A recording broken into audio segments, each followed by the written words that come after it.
जलपरी की कहानी। बहुत समय पहले की बात है। एक छोटे से गांव में एक लड़का रहता था जिसका नाम अर्जुन था। अर्जुन बहुत ही साहसी और जिज्ञासु था। वह हर रोज नदी के किनारे जाकर घंटों बैठा रहता और लहरों को निहारता। उसे पानी की लहरों में कुछ अजीब सी खिंचाव महसूस होता था, जैसे कोई उसे बुला रहा हो। एक दिन शाम को सूरज डूब रहा था और आकाश सुनहरे रंग में रंगा था। अर्जुन नदी के किनारे बैठा था। तभी उसे पानी की लहरों के बीच कुछ हलचल दिखी। जैसे ही वह ध्यान से देखने लगा, उसे एक सुंदर जलपरी नजर आई। उसका चेहरा चांद जैसा चमकदार था, बाल पानी की लहरों जैसे लहराते थे और उसकी आंखें मोतियों जैसी चमक रही थीं। अर्जुन ने अपनी आंखें मसल लीं, यह सोचकर कि कहीं वह सपना तो नहीं देख रहा, लेकिन जलपरी सच में उसके सामने थी। जलपरी ने मुस्कुराते हुए अर्जुन से कहा, डरो मत, मैं तुम्हें कोई नुकसान नहीं पहुंचाऊंगी। मेरा नाम मीनाक्षी है।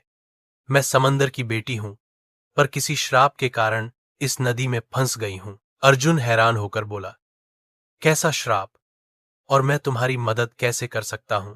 मीनाक्षी ने बताया, बहुत समय पहले मैंने समुद्र के एक जादुई मोती को अपनी मां के लिए चुराया था, लेकिन समुद्र के राजा वरुण देव को यह पसंद नहीं आया और उन्होंने मुझे श्राप दे दिया कि मैं तब तक इस नदी में फंसी रहूंगी जब तक कोई इंसान बिना किसी लालच के मेरी मदद नहीं करेगा। अर्जुन ने उसकी आंखों में करुणा देखी और बिना सोचे समझे बोला, मैं तुम्हारी मदद करूंगा।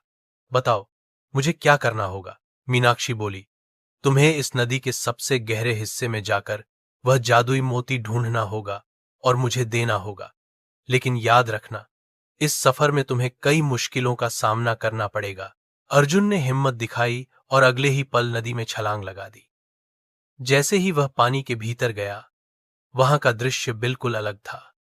वहां रंग बिरंगी मछलियां तैर रही थीं, जलीय पौधे झूम रहे थे और एक अजीब सी रोशनी चारों ओर फैली हुई थी। पर अचानक अर्जुन के सामने एक विशालकाय मगरमच्छ आ गया। अर्जुन डर गया, पर उसने हार नहीं मानी। उसने एक नुकीली लकड़ी उठाई और मगरमच्छ से लड़ने लगा।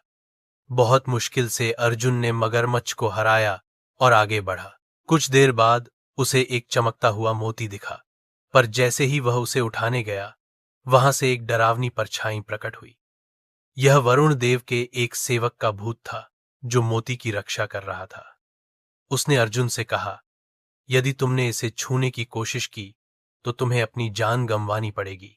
अर्जुन ने साहस दिखाया और बोला, मैं किसी स्वार्थ के लिए नहीं, बल्कि मीनाक्षी की मदद के लिए यह मोती चाहता हूं। अगर मेरी जान लेनी है तो ले लो, पर मैं पीछे नहीं हटूंगा। अर्जुन की सच्चाई और साहस देखकर भूत ने मुस्कुराते हुए रास्ता छोड़ दिया और कहा, तुम सच्चे दिल से मदद करना चाहते हो, इसलिए मैं तुम्हें रोकूंगा नहीं। अर्जुन ने मोती उठाया और तेजी से पानी के बाहर आया। जैसे ही उसने मोती मीनाक्षी को दिया, उसके ऊपर से श्राप हट गया। वह फिर से समुद्र की जलपरी बन गई। उसकी पूंछ सुनहरे रंग में चमकने लगी और उसके चेहरे पर मुस्कान फैल गई। मीनाक्षी ने अर्जुन का धन्यवाद किया और कहा, तुम्हारा यह उपकार मैं कभी नहीं भूलूंगी। अगर तुम्हें कभी मेरी जरूरत हो तो बस मेरे नाम को पुकारना। इसके बाद मीनाक्षी लहरों में गायब हो गई, लेकिन अर्जुन की आंखों में उसकी छवि हमेशा के लिए बस गई। अर्जुन को समझ आ गया था कि असली बहादुरी बिना किसी स्वार्थ के मदद करना होती है। और इस तरह अर्जुन और मीनाक्षी की यह कहानी गांव में पीढ़ी दर पीढ़ी सुनाई जाती रही, एक मिसाल के तौर पर कि निस्वार्थ मदद करने वाला ही सच्चा नायक होता है। हेलो दोस्तों, मैं आगे भी आपके लिए ऐसी ही मजेदार कहानियाँ लाती रहूंगी। Please like and subscribe my channel.